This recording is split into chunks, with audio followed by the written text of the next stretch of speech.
evolution and blessed unity with the L-O-V-E. Love is the solution, so set your love free with the L-O-V-E. Further evolution and blessed unity.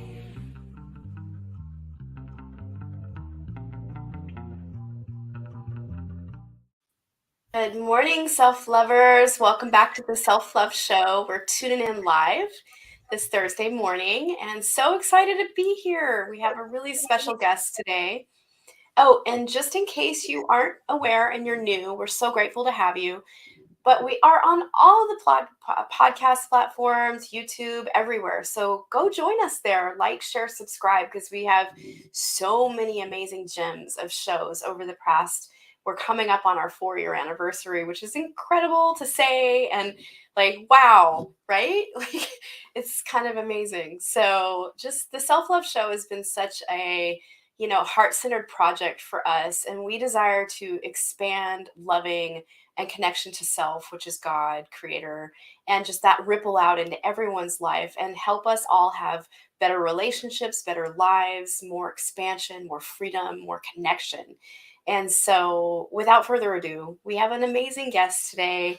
She is a longtime friend of mine, and I'm just happy to introduce you, Aradia. So Aradia is with us. I'm going to read her introduction really quickly. So Aradia Julia Sunseri is the founder of Ritual Movement Arts. A modern-day mystery school of ancient practices is devoted to sacred dance, Ayurveda, and women's vitality practices. So since 2008, Aradia has been facilitating and teaching sacred dance online courses, international retreats, and in-person sacred dance immersions. These transformational teachings empower women to unlock their own birthright of embodiment and deepen their wild women's soul connection to this planet and their unique purpose. Her innovative style blends temple fusion belly dance, Nepalese, ballet, and energy healing as a holistic spiritual practice. Honoring the traditions of her lineage work, she weaves the meditative aspects of ceremony and somatic cultivation of personal practices. So Aradia focuses on these integrative therapies, weaving somatic movements such as sacred dance and yoga with herbalism and meditation. Her teachings are nurturing and holistic practices to bring balance into everyday life. As an AHC practitioner and women's health specialist, she also holds degrees in somatic therapy, yoga nidra, womb healing, herbalism, and tantra. Welcome, Aradia. Thank you. It's divine to be here with you, ladies.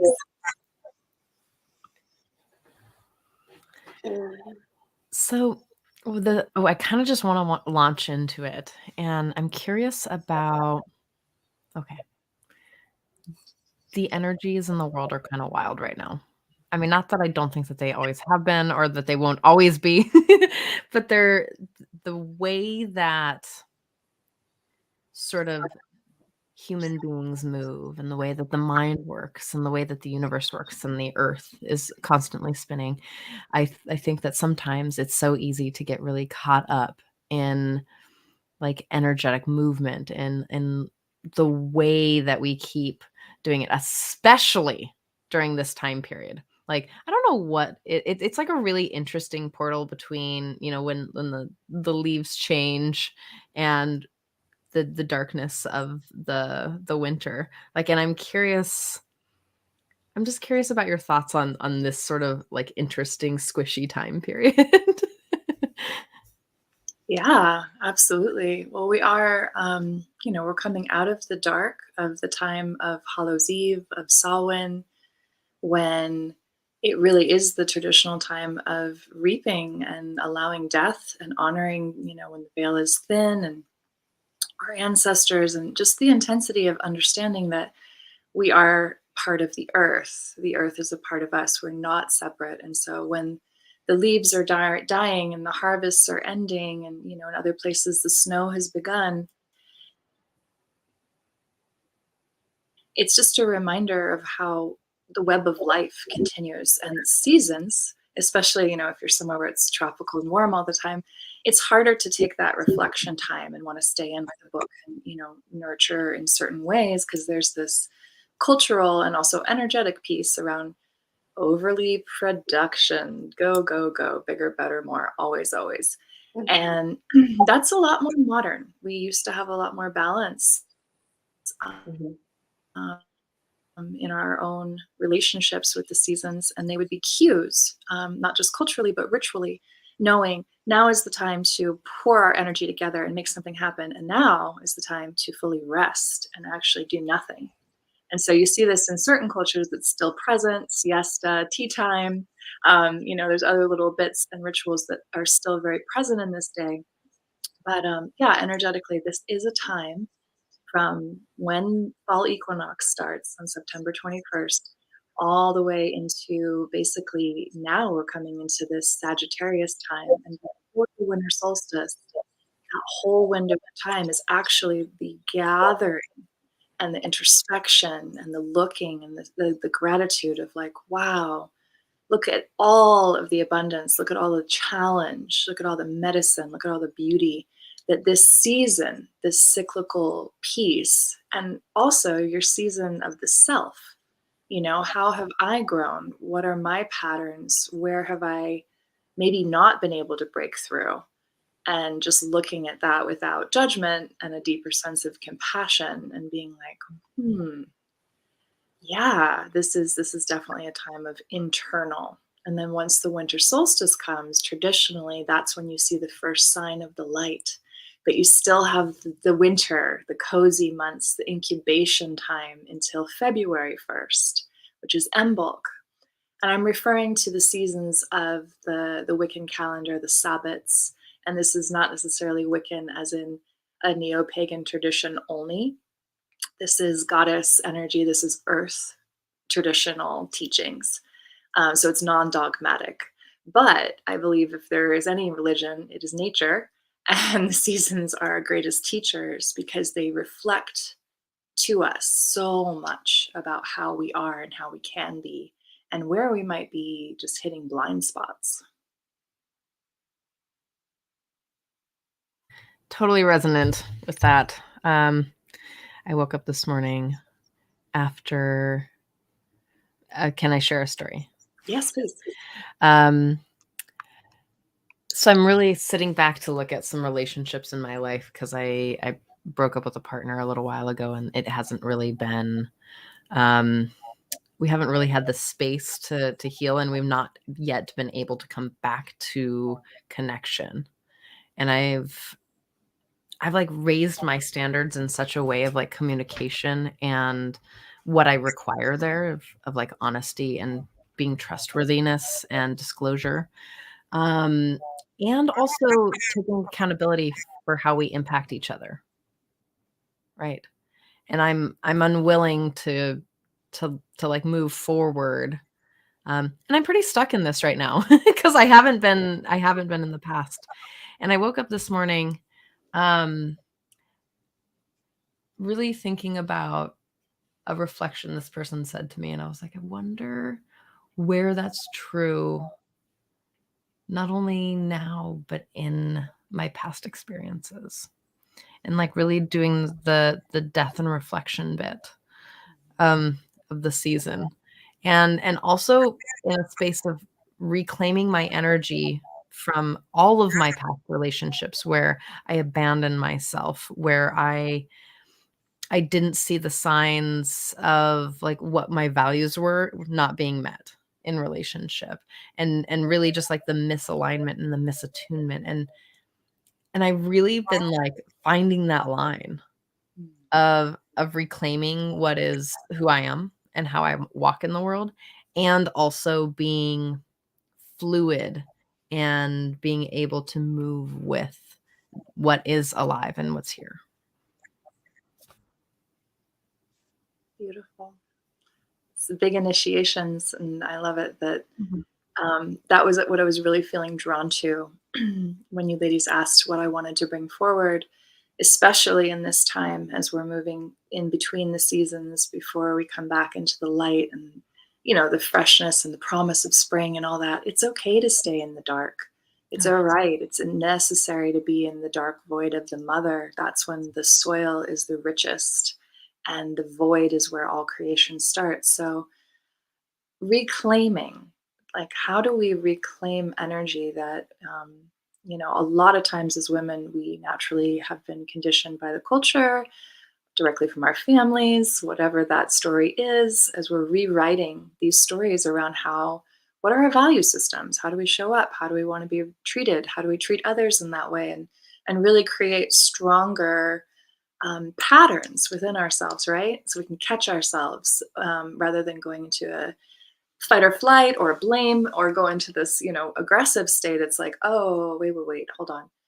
This is something that I want to change. And reclaiming your energy, standing in your truth, not from an egoic or opinionated place of this is how it is, but genuinely saying, ooh, I feel this. This is in my gut. Like this is a genuine need. And then expressing your genuine need and ideally surrounding yourself with people that can hold that space, listen, and share their genuine needs, and then cultivate these kinds of relationships. But the reclaiming part of that piece is being willing to sit with yourself. And I think that's the courageous work, right? Yeah, being able to look at what didn't work without all that intensity of self-criticism and saying, okay, I could have done things differently. And this is what played out. Maybe this is why. Do a lot of journaling, go do some kickboxing, whatever. I go straight to the dance because you got to get it out of your body, right? Because otherwise it's going to fester and then you're going to go into some more mind spirals. And it's important to digest, metabolize, ground. And we all have different ways to ground. But once you're grounded, then you can call back energy. Then you can release energy. Then you're this alchemist, right? You're also working with your hormones. You're working with your psychology. You're working with so many different elements. If you can be courageous enough to take the time to sit still and just listen and look and feel. Otherwise, we'll continuously carry on in this reactive, good girl or bad girl or whatever archetype we like, and we won't fully grow because we're staying in our safe zone. Yeah. You're bringing forward so many beautiful, beautiful points, and I really resonate with what you're saying. I love the piece around giving permission to allow ourselves to have the winter, and that it's not wrong or bad to have it, because there's a natural kind of reclamation of ourselves through the year, and reflection time of okay, what worked for me and what didn't on all fronts, business, relationships, every part of our life. And so you're really weaving this beautiful conversation around, all parts of our life and how to embody it in our body at the same time. And that's really beautiful.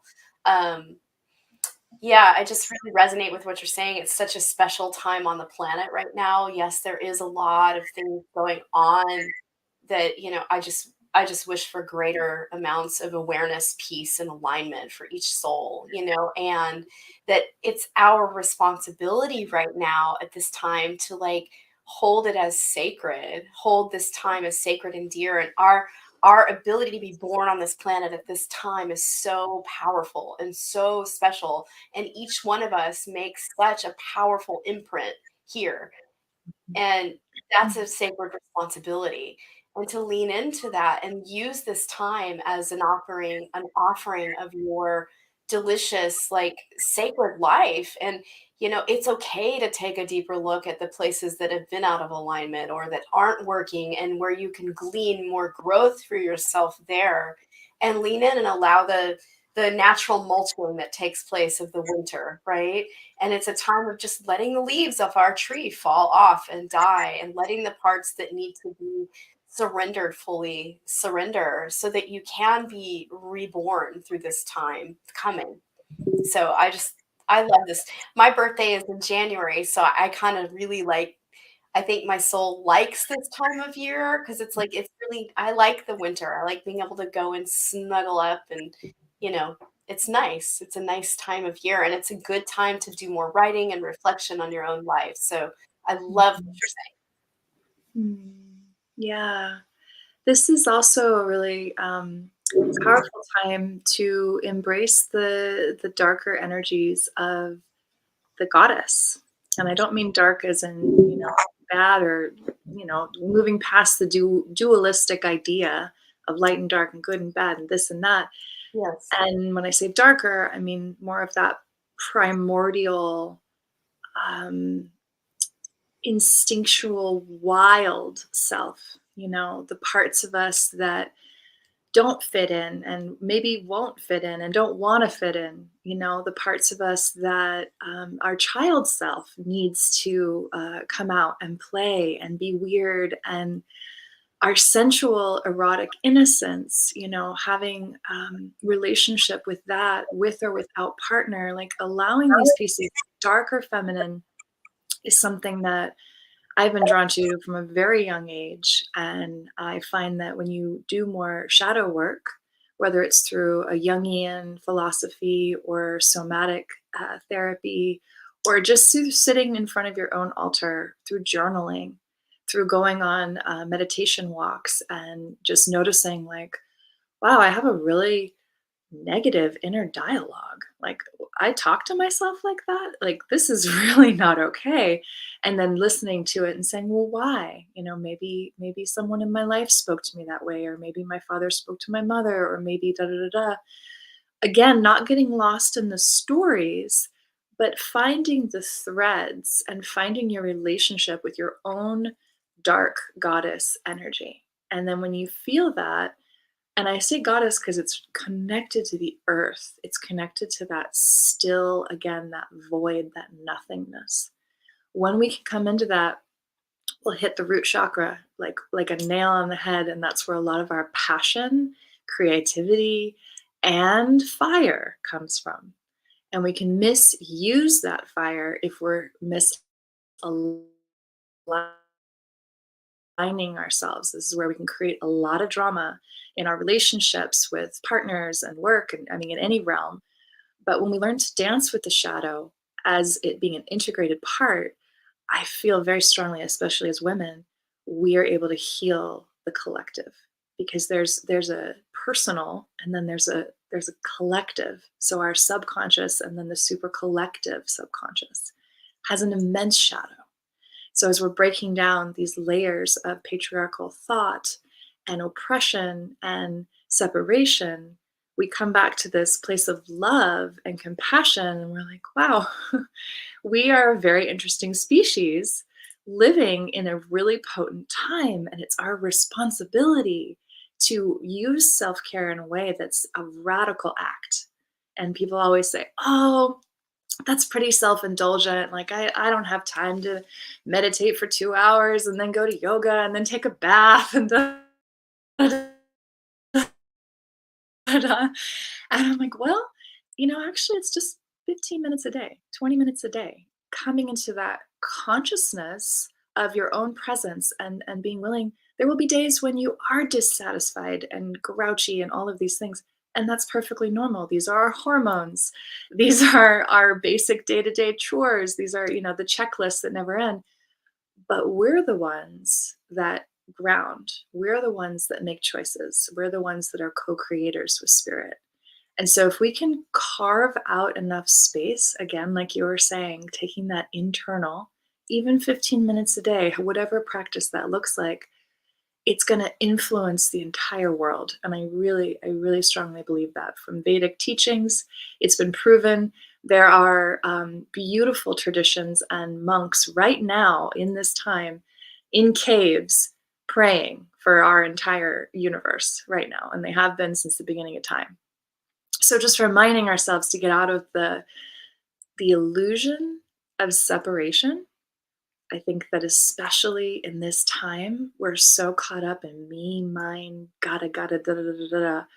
And so it's like, oh, reclaim your humanity, reclaim your femininity.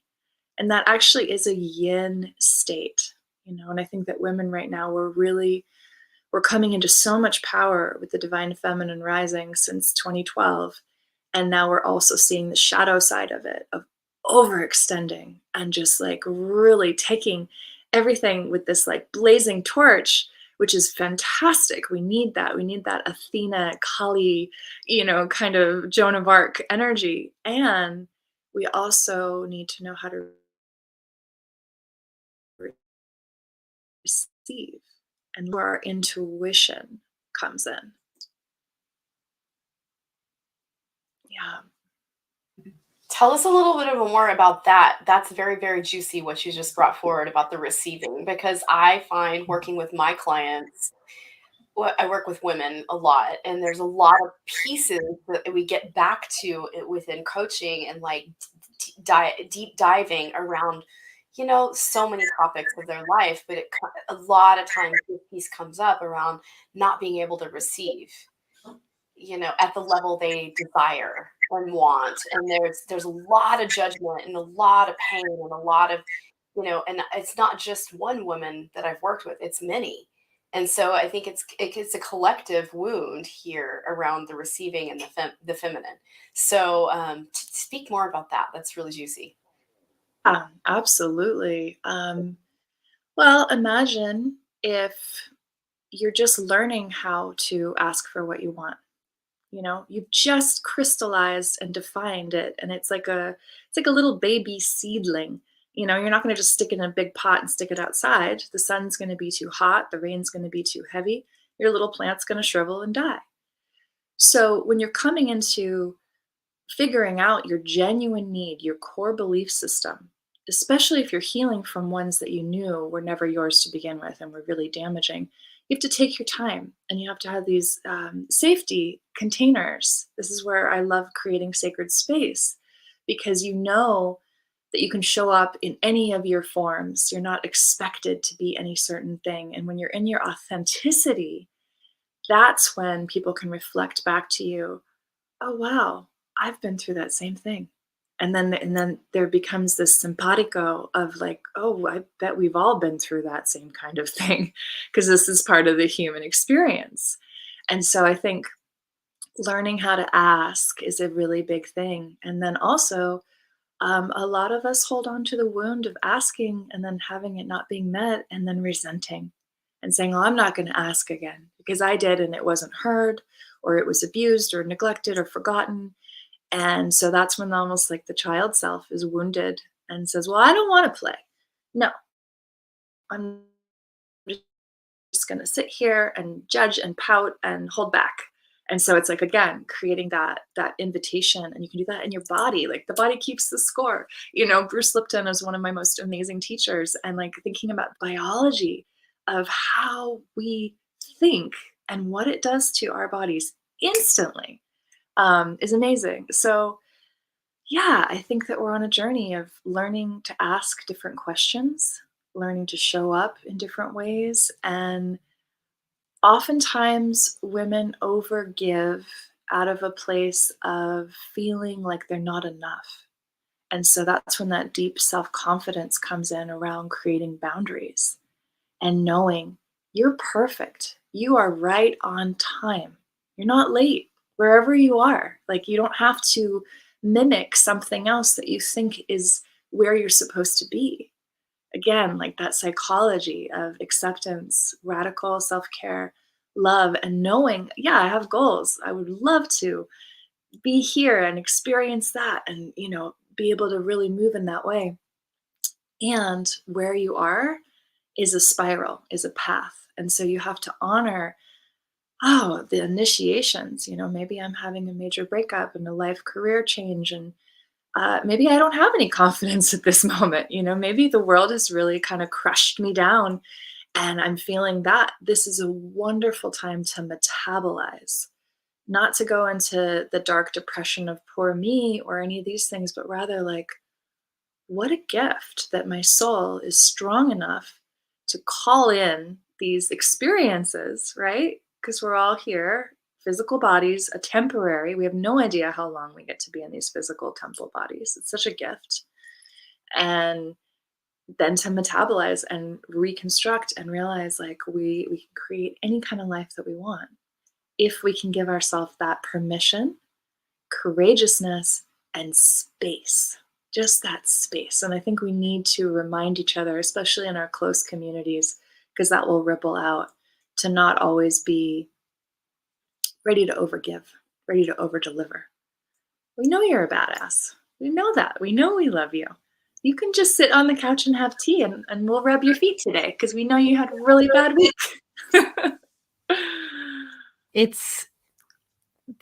I love that you're touching something that I really like to touch, and that is the social conditioning of how we're taught to be loved or to love or to gain value in this world. And I think that it's one of the most powerful places that people can start to really unravel either codependent patterning or unravel a lot of the I like to call it the pie, the personality, identity, and ego. I call it the pie. Um, where they start to unravel sort of the strategies to get their needs met that they've built their pie on. And it's incredibly crucial, I think, to to if you want to evolve your own being into something different, to do your work, is to really look at those places where one self abandons or one contorts to get love, or whatever your strategies to get love is, based on, familial patterning or social conditioning, or like how even you've created a strategy. One creates a strategy to manipulate other people to get their needs met. And that is an incredibly powerful place to look at in those places. So I love that you brought it in, like, hey, to not overgive. And what does that look like? Because we have all these models in the world, and one of the models that I really like to talk about is Mother Teresa.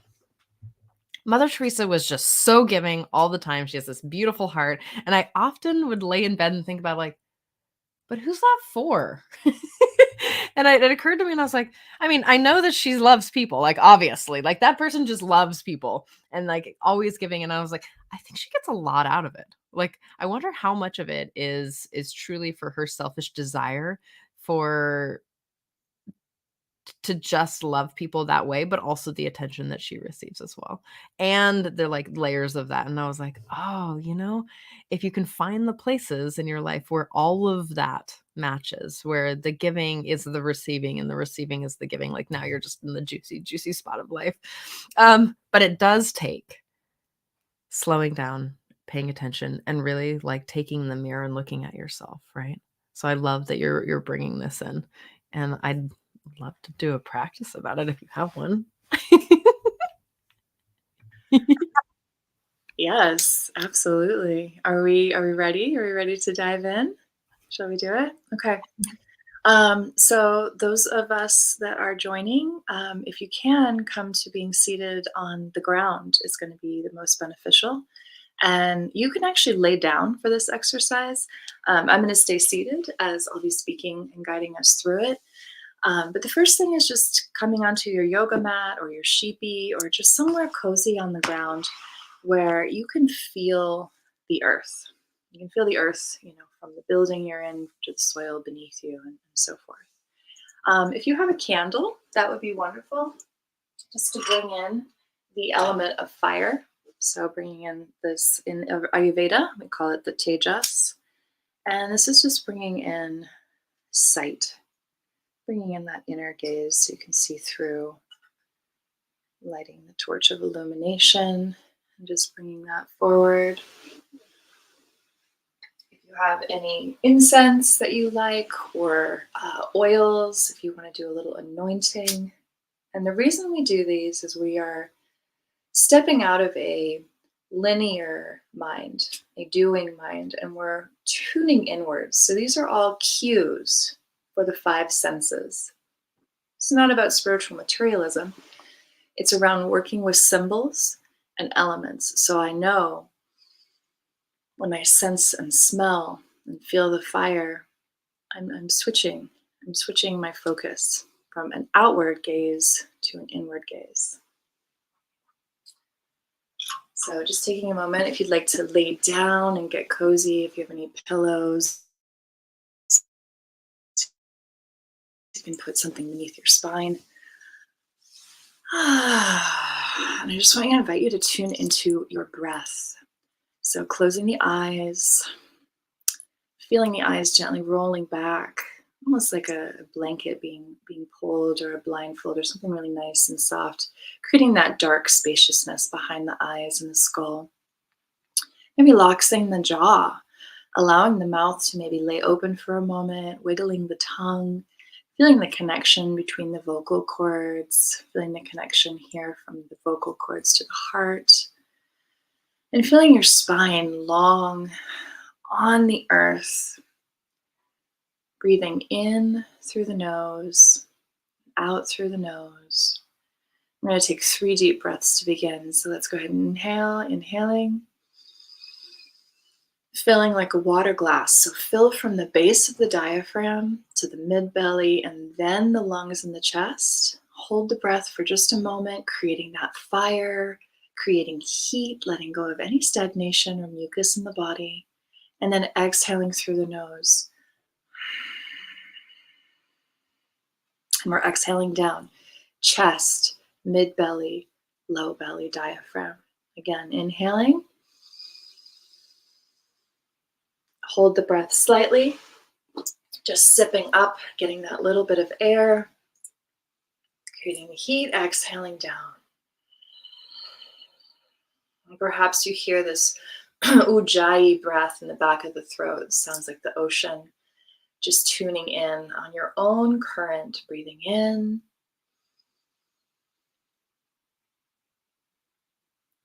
hold, and breathing out. And as you're doing this, continue at your own pace, just taking your gaze inwards, slowing down the mind. This is our grounding, this simple visualization around connecting to the breath, creating fresh oxygen. Every exhale is releasing any stagnation. Every inhale is creating new blood, new energy. And feel the base of your spine and your feet connecting into the earth, spiraling down like the roots of a tree, coiling into the sand and the mud and the roots and the mycelium, spiraling out, connecting to all of the roots of the other trees, and going even deeper into the sand, into the lava, into the center, feeling the heartbeat of this planet, of our mother, this living, breathing earth that makes our existence so rich and full in every moment. And just feeling the darkness, the spaciousness, and the calm of being so deeply connected as a daughter of the earth, as a steward of the earth, our great, great mother of all mothers, a part of us, in our cells and our bones. We are made of earth, salt water, blood and bone.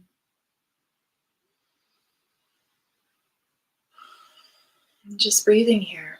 If you'd like to place one hand on your heart, one hand on your belly, feeling the spine supported, the root spiraling, the feet supported, the head supported. Just breathing here. If you want to have a sigh or open the mouth, I highly encourage that. If there's yawns, allow yourself to yawn. Maybe you roll your head from side to side, just coming into this cocooning space. And keeping your gaze soft. If any ideas or thoughts come in, just gently let them go. Come back to the present moment. Come back to your heart.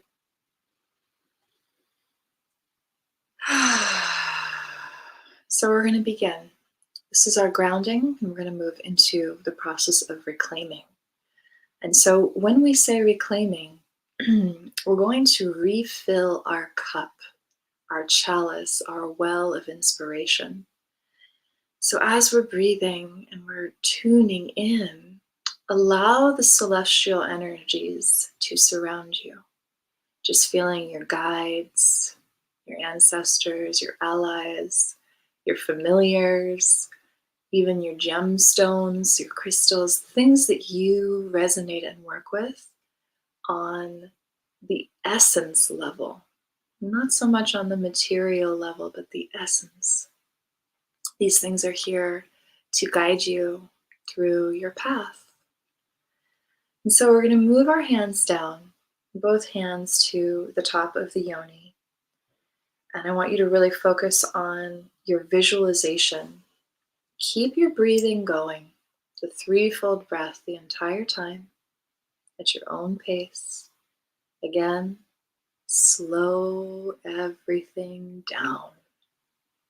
This is not a goal. This is not a deadline.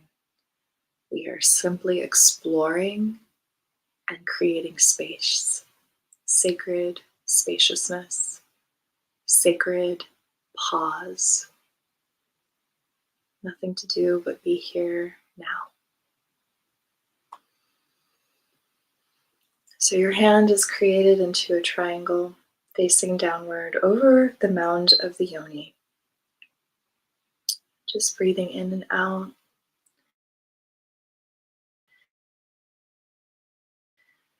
Into in our daily lives.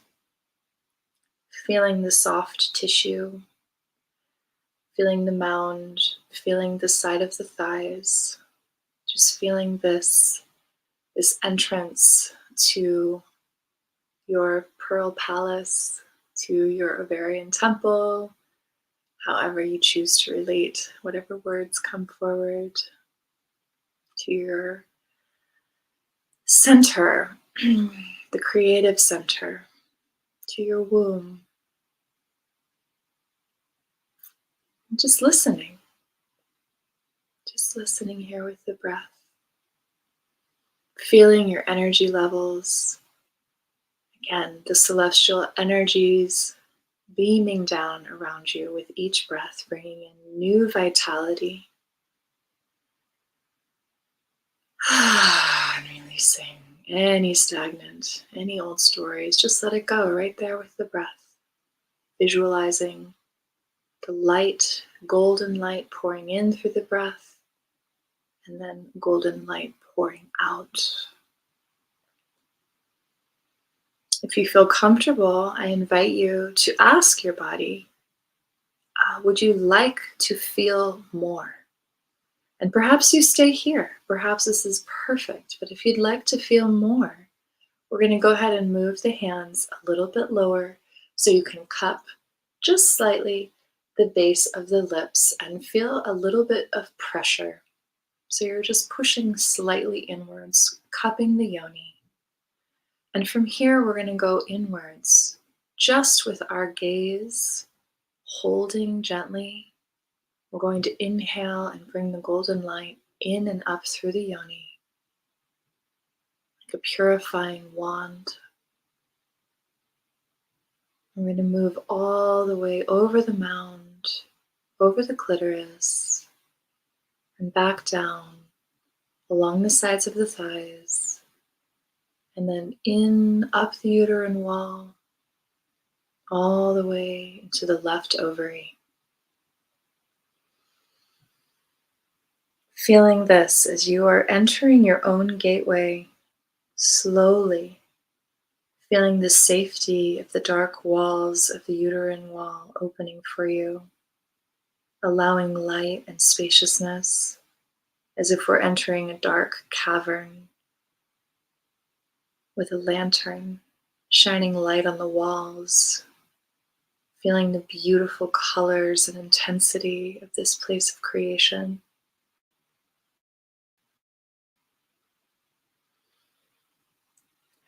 And breathing in to the left ovary. This is our watery, intuitive space. How we receive. So breathing even softer.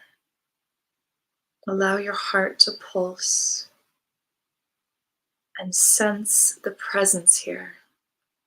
Just feel and listen.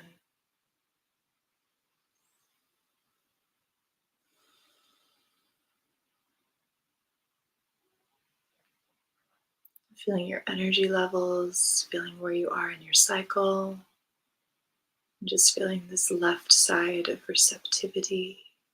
Again, focusing on the waters, intuition, fluidity, spaciousness. Watch the light spiral golden around the fallopian tube, around the ovary, gently over the side, and then slowly, slowly bring the energy back down through the canal, through the center of the opening of the uterus. Take a nice deep breath. Let go. If there's anything that needs to be released, let it go. Full breath. You can even growl, make a sound if you want to. This is the art of reclaiming by actually just going inward, listening, creating space.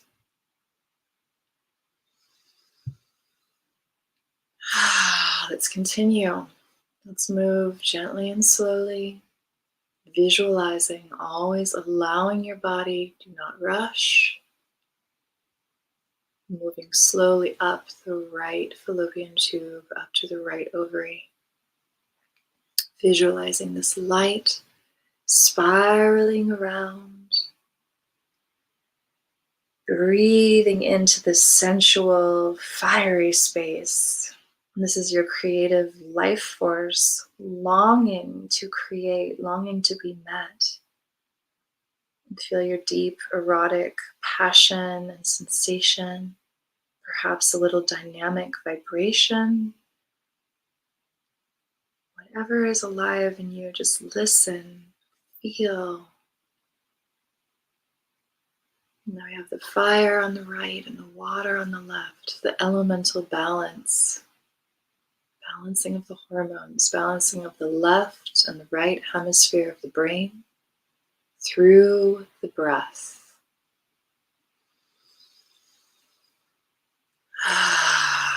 Keep the breath in and out through the nose unless a sigh or a sound would like to come out, and then allow yourself, again, rocking the head at any given point, wiggling on the floor, keeping the spine connected.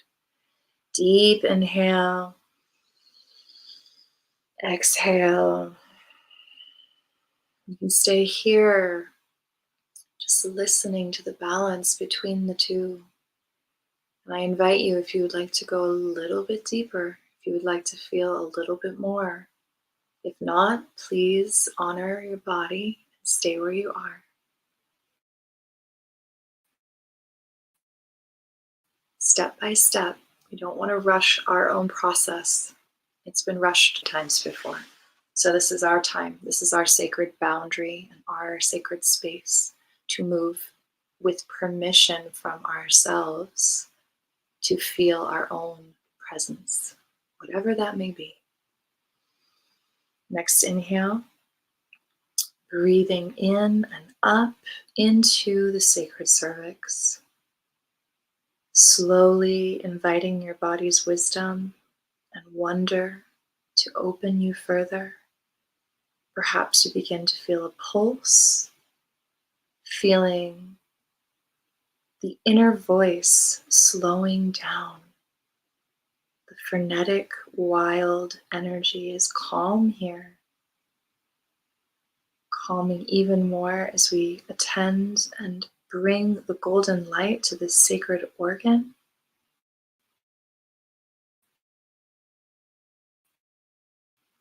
The ethers, the gateway to creation,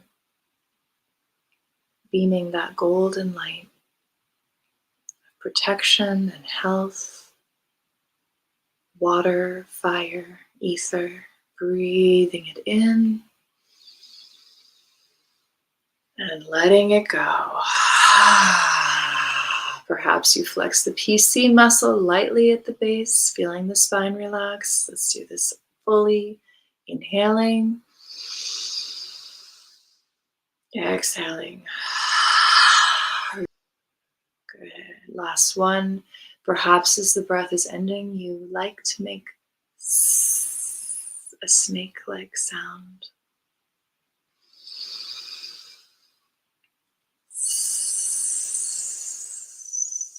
And what you're doing here is you're cooling, slowing everything down, cooling the energy, grounding the energy, reclaiming your birthright as a woman in this temple body in this time.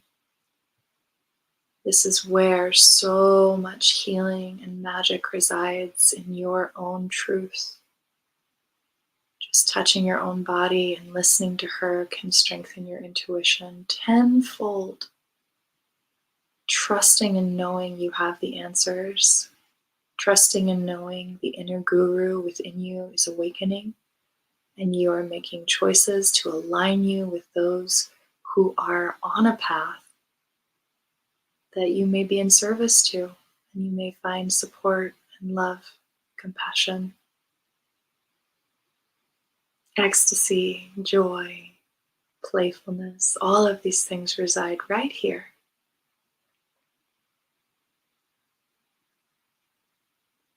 And taking a nice deep breath and slowly, slowly moving the golden light down through the uterus, feeling the walls of the uterine lining, feeling the cycles of the moon, you a daughter of the moon, connected to all of her phases and faces.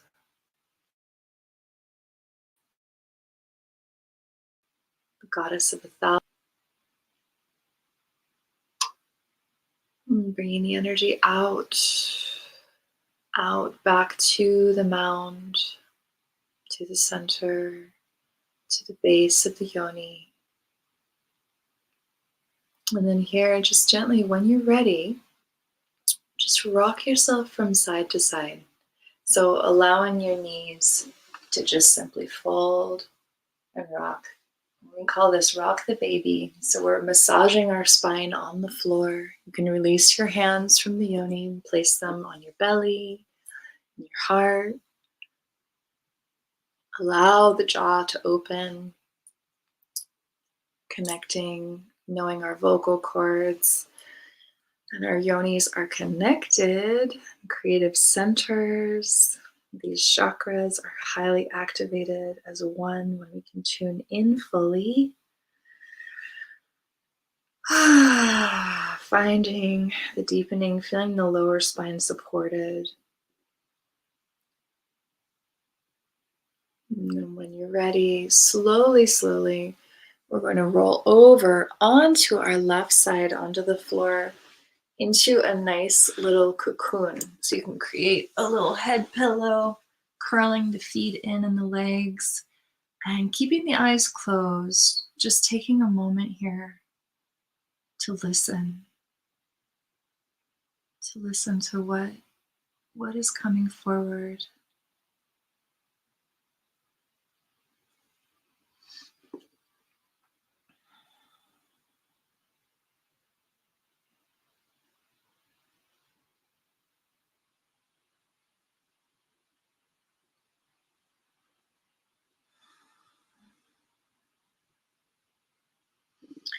And if there's any tears or laughter, or maybe just sweet calm, maybe just that spaciousness of in-betweens, just honor, allow, accept, witness.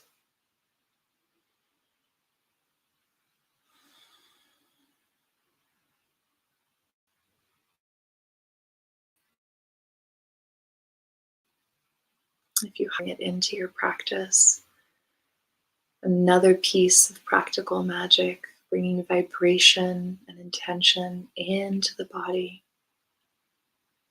It's all right if you're not working with one or if you're not sure of what that is. That's perfect as well. Just knowing there are so many beautiful tools available to connect you deeper into your sovereignty.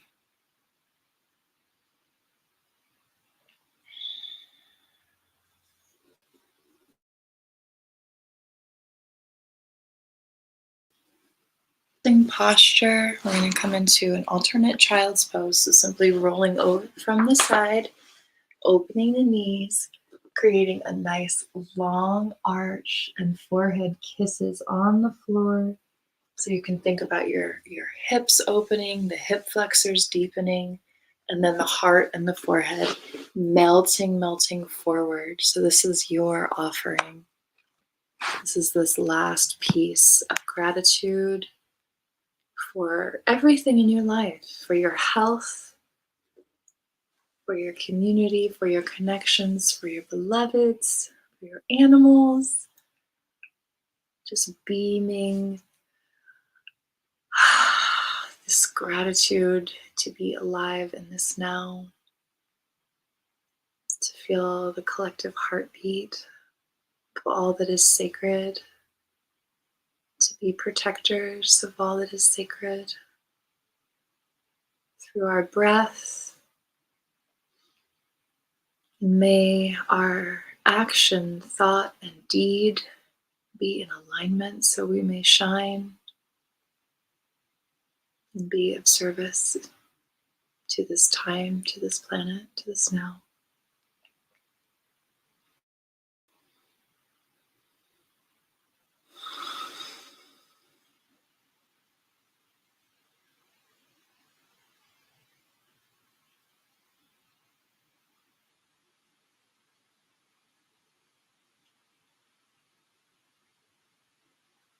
And when you're ready, slowly rocking. You can even spiral up like a snake, allowing the spine to wiggle. Coming back to seated before you open your eyes, because we are going to be looking at screens. It's very important to sealing the inner and the outer world so we can make a very big distinction in our work, in our daily practice. So come to seated, feeling the spine long on the floor, and we're going to take our hands and we're just going to gently rub the palms back and forth, just creating a little bit of heat. And you're going to press just above the eyes, not on the eyes. So press just below the eyebrow, just creating this nice little cocoon and sealing the practice. So taking the wisdom, the medicine, whatever has been shown to you in this moment, and perhaps it will come feeling in your subconscious, never forgets a thing.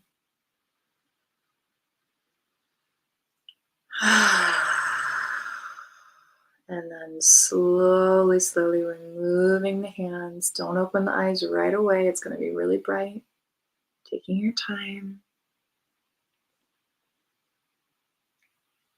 And then when you're ready, you're going to open the eyes and don't focus on one thing right away. Let the gaze be kind of blurry and soft, as if you're having your first gaze of waking up.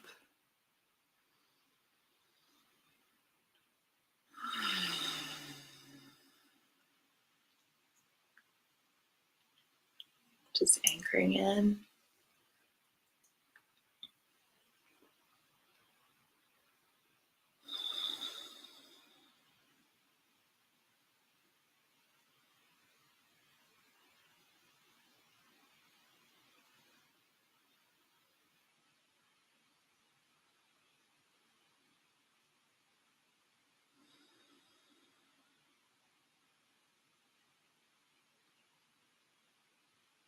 And when you're complete, just sealing that,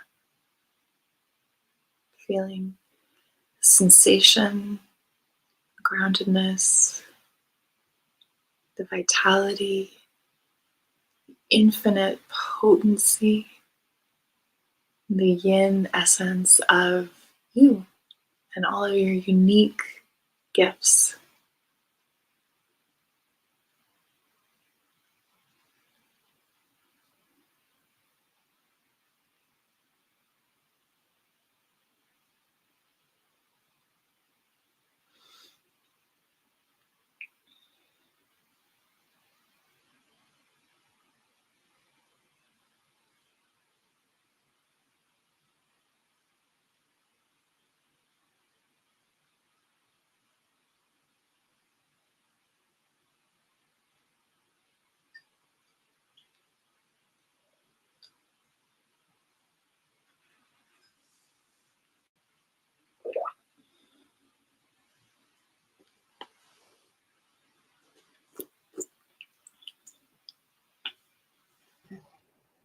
That was wonderful.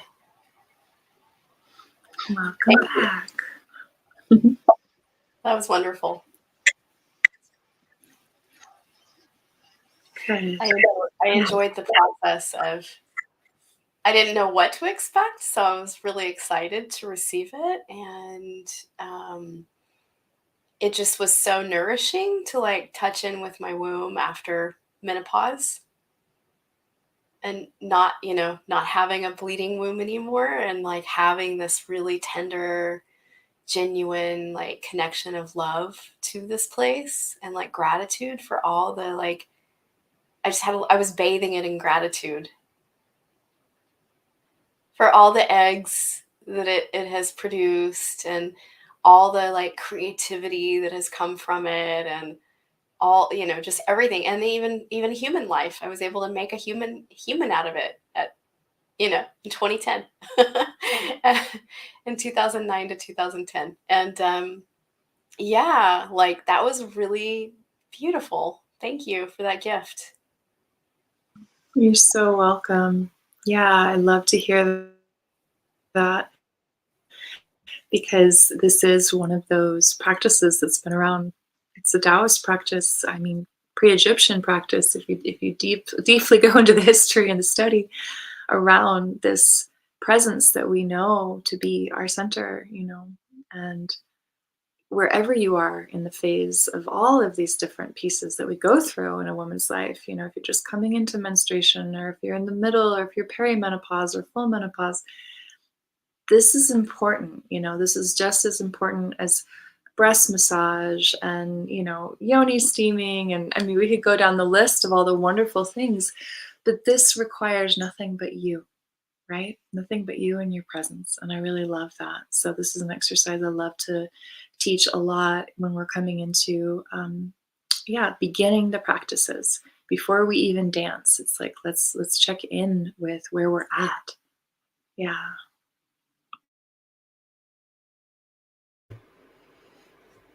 Oh, I feel really like a peaceful ease washing over me, and like let me use the word validation of where I'm at. I've also been really just share something really vulnerable. I'm very like, the way that I notice how my body shifts and changes and moves throughout the month and throughout, I'm just very like subtly aware of every shift. And recently, I was sick for a very long time, for over about a year, and my sex drive and my connection to my ovulation was just really not there. And recently it's been coming back, and I hit a level of like ridiculous ovulation recently where my brain is just 16, and I'm like stop it. I'm like and it's just like a moment that I'm like, oh, I remember. I'm going to use the word stupid, not as a judgment, but it's adorable in the like where my body is like hacking my life, and I'm like, stop it, get here. And I'm like, so it was really fun to just be in this moment where I'm at right now, the playful, just very like moment, and to just feel the wave of what is in my life right now and the validation of that through the practice. It was just perfect. You're so precious. I love that. Yeah, all the pieces. Um, do you notice personally that you can feel which ovary is dropping eggs because they alternate? So is it? Do you know? Do you feel it? Yeah, yeah. I remember when I first started feeling that, and it was amazing. I didn't even know that was a thing, way back in the day. And then I started really watching and being like, "Ooh, oh yeah, hey ladies, we're going here, we're going there, we're going there." And it also helped me a lot with nourishment too. Like when I was traveling and performing a lot, I would feel like, ooh, I'm feeling like really crampy on the left side. So I know this is the side that actually I need to be getting more oils and more, omegas, and just feeling into like nurturing in this way, or like maybe less heat. So there's like a whole map to it we won't go into today, but I love your teenage ovaries. I know, it's so funny. Yeah. One of my And I friends, just want to say really quick that those of us that are joining us, if this experience was painful or scary or awkward, or maybe you didn't feel anything, all of that is welcome. I just really want to be clear about that, because this is the first time you're trying this practice, and it might take a couple times, right? It really might. And especially if we're healing from any kind of abuse or trauma or disconnect, just touching yourself and breathing can be very overwhelming. So I took it really slow in person. I might even take it slower. I just want to be really clear about consent around you and yourself. Because as women, we have in many, many ways conditioned ourselves to say yes before we have even asked ourselves, in many ways in life, especially sexually and sensually. So when you're touching yourself, when you're self-pleasuring, when you're going into any of these practices, always ask, do I want this? How do I want this? Am I ready for this? Is this my full yes? And if it's not, just wait and just stay. Just stay holding and cupping. You don't have to visualize going in. This whole penetration thing is very huge, whether we're talking about actual physical penetration or energetic. So I just want to bring that piece forward, because we're all, oh, bless you, we're all experiencing very different and yet very similar journeys. well, can you share a little bit about how to find you and what you're doing, so that when if maybe they didn't have the most like radically delightful experience here, how to get in touch with you? Yeah, absolutely. So this is just one of the many practices that I teach that I call the women's vitality practices. And like I said, they stem from ancient practices. If you want to learn more about my accreditation and the lineages that I work with, that's all on my website, as well as my mission statement, my dreams, my team, everything that I'm calling in. That's all at ritualmovementarts.com. And you can find all of the offerings. I'm actually closing down this year, which is really beautiful. This has been a huge, expansive year for me. And so I am complete. I will not be offering anything else in December, just allowing internal spaciousness. And then next January, I will open again for taking one-on-one sessions. And I only take about six people a year, so it stays really intimate, and you can learn more about that. What I do offer, which I'm really excited, this is going to be the second year that we've done this, is the 6-month Sacred Dance Mentorship, and that is a group container. So if you're a yoga teacher or a healer or a practitioner in any of these realms that you really feel drawn to movement as healing magic, and you want to step into these different layers, check that out. That's a really exciting thing that we completed last year, and I'm feeling just the momentum of how beautiful that is to work in sisterhood on a larger global collective. And then the last thing, there are many offerings, but I want to just kind of chime in about the Radiant Priestess Retreat, which will be my 9th pilgrimage to Hawaii. for a 7-day delicious yin dance retreat. We'll be doing all the meditations, yoga practices. We have a private chef that's going to be cultivating most of the food from the land. So fresh turmeric and taro and lilikoi. And I mean, it's really amazing to be there barefoot on the North Shore, away from everything else, just dancing and sweating and praying with the beauties. And retreats are really amazing for deep transformational resets. So if you're feeling called to that, that's March 25th through the 31st, 2024. And yeah, everything's on the website. Feel free to reach out and just say hi as well. I'm on Instagram more than Facebook these days. It's just Aradia Sunseri, but it's an honor to just be with like-minded sisters. And I'm absolutely here in service and in devotion to this path, to supporting and learning. And you can also just email me if you have a question too. So.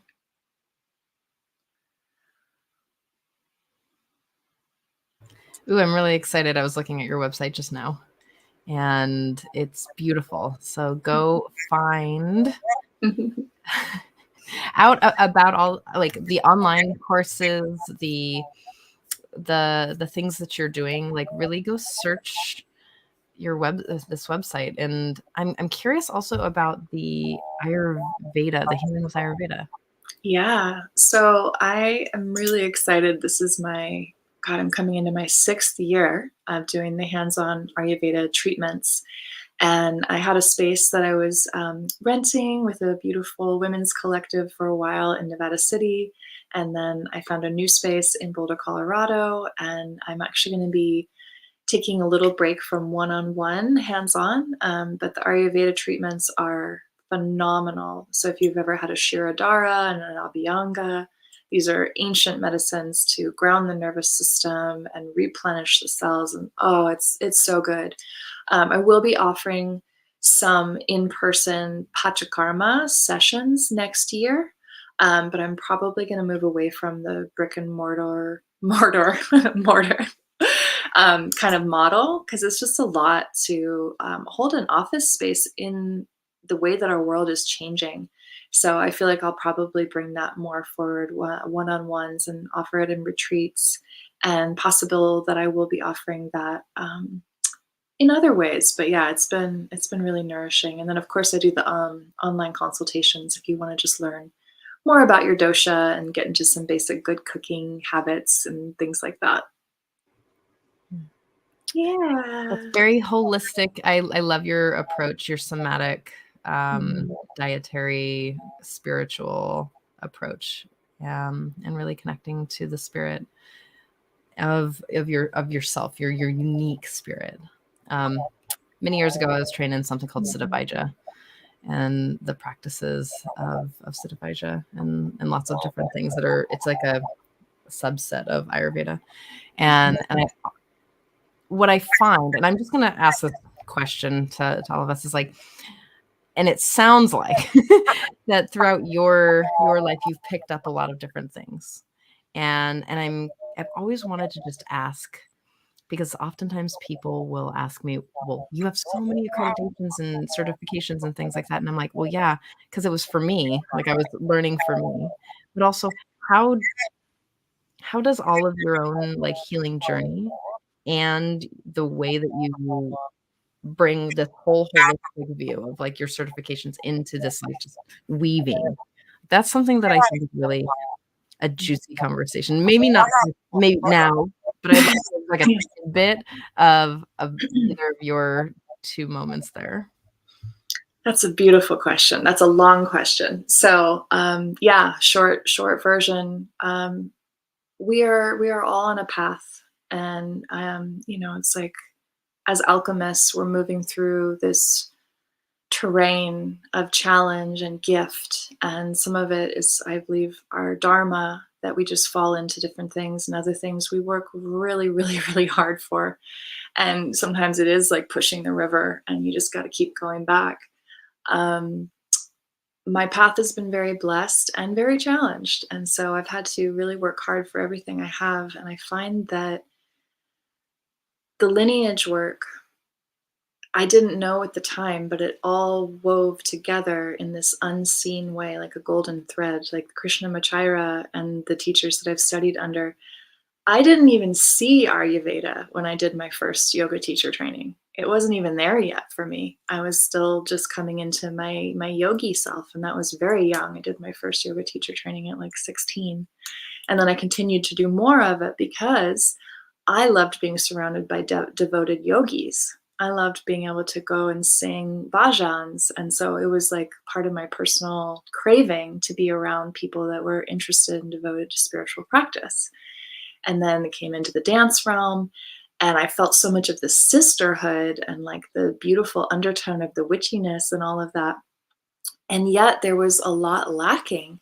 We weren't doing, ovarian breathing exercises. There wasn't a lot of connection around the power of the womb and the hips, and like why we danced and how our prayers could be rituals and how our dances could be. And so I found that in like more traditional Eastern dances, and then the Nepalese dance. And so to answer the question, I feel like I just keep going to the altar and sitting there and creating space and silence, and saying, bring me my teachers, illuminate the path. I'm here in devotion. I don't fully have a plan, but yet I do. It's like that inner course, your true north. And yet it doesn't always look the same in the world. I personally don't think I would have chosen to be this vulnerable with my spiritual practice in my career, but this is what's been asked of me. And so I've had to go through my own healings around comparison and the witch wound and who am I and all this stuff for many years. But it was just like chiseling away, just getting down to the core of like, that's not me. That's not me. There's me. There's the heart of the essence and the practices. And so I've been able to magnetize a lot of reflection around when things are on point, and then I just stay there and hold steady. So yeah, it's been a really deep spiritual journey around finding my practice, finding my path, and then figuring out how to share it in a really meaningful, digestible way, because there's so many amazing healers and artists out there, but we're still, I'm not going to say we, because I feel like I've worked really hard to let go of the wounded healer and these pieces of, again, that illusion of separation. Like what I'm doing right now, we're doing. Yeah. And so we're finding each other and aligning and like tuning forks, just tuning in. But the lineages and the practices that come from these master teachers are some of the most powerful gifts that I have known. And so you'll learn maybe more about my background, how I was raised, because that is a huge piece of it. But short story. Awesome. I super appreciate that. And yeah, the way that one is pulled to it feels, for me, I'm just going to say, it feels like why am I drawn to this? Like how my body and my brain is like pulled, and I'm like, okay, I'm just trusting it. Like somatic gestalt for many years, and now like I took a very heady, very specific classes that are like government based in counseling abusers and mediation, and I was like, why am I here? I don't know yet, but I'll find out. Y'all all find out too. Yeah, bridging the worlds too, and this is the thing too, is we're not just supposed to specialize in one thing, and we are, living this experience of, as women, having more freedom than we've ever had. And so I see it as the women are the weavers. We're collecting the berries and the reeds and we're weaving these big baskets so we can carry our medicine. And then don't worry about what it looks like. Don't worry about putting a bow on it and all the things that come with it. It is. And then you'll know as you give it, and as it's reflected, you'll refine. And yeah, that's where the empowerment piece comes in. Like I really love seeing women dancing, because they come into these places of somatic ecstasy where they are in their full power without trying to define it. And that's half the reason I do what I do. Dawn, would you like to share anything? Oh, it's just so beautiful what you're sharing, and I really resonate. I'm like, ooh, I'm really tempted to sign up. I'm like, it's calling my yeah. Trish, you want to sign up with me? Yeah, I know, right? It feels so good to just like, yeah, there's this ancient part of me that I was a dancer for years and years. I mean, even my childhood, when I was laying there in that exercise, I was actually reconnecting to the young one that like all I wanted to do was break dance in the living room when I was a kid. Like, that's it. Like, my mom was like, what do you want to be when you grow up? A ballerina.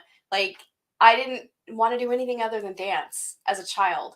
And so I fulfilled that dream big time in my life. All through my 20s and 30s, I was a dancer. And so it's just now I'm in a seated position coaching. And like I had to kind of put that part of myself on the back burner for a long time to embody what I do now fully. And so now I'm in the place of like, this is perfect timing that we're having this reclamation conversation, because I literally was just having a reclamation moment with a coach I work with, around reclaiming these parts of myself, the dancer part, and like, it's like, okay, I can weave her back into my reality now. Yeah. Yes, girl, come dance. Yeah. Yes. Yeah. Oh, well, loves, this has been just enriching and heartwarming, and I am so grateful for your time, Aradia. And I'm grateful for your time too, Miss Dawnlight. And I'm so grateful for our listeners and viewers who show up consistently and like, share, and subscribe all this out in the world, so that whoever's medicine is meant for whoever is hearing it is actually receiving it. And I want to say a big thank you and gratitude to our team, Roy and Russell, for always just being like super here and super present. We love you. And it is Poppy's birthday in like 2 days, which is Oh, happy Poppy's birthday. Russell's daughter. And I just want to say, hey, happy birthday, Poppy. And I want to, thank Global Peace Tribe, Scott Katamas, and Love Coach Academy for really being an inspiration for this show. And we will see you same time, same place next week.